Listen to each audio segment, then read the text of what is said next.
El próximo martes 31 de octubre las calles del Casco Bello volverán a acoger la celebración del Samaín, una fiesta abierta a la participación de todos los vecinos,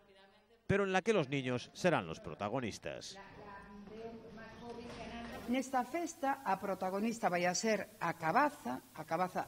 que a tedes neste cartel, que aproveitamos para darlle a noraboa ao seu ganador, Juan Diego, se non me equivoco, e esta festa ten ademais un forte valor didáctico,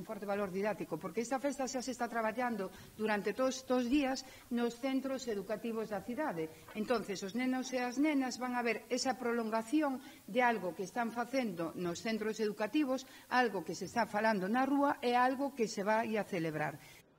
Las actividades comenzarán a las 5 de la tarde con el taller de vaciado de calabazas y continuarán con actividades creativas como maquillaje y caracterización, chapas y, como novedad, un obradoiro de rítmica, percusión y Beatlebox. Todo esto hasta que dé comienzo el desfile, con término en la Plaza Mayor, donde después actuarán los portugueses Crash Stage, una agrupación que trabaja con instrumentos realizados con material reciclado.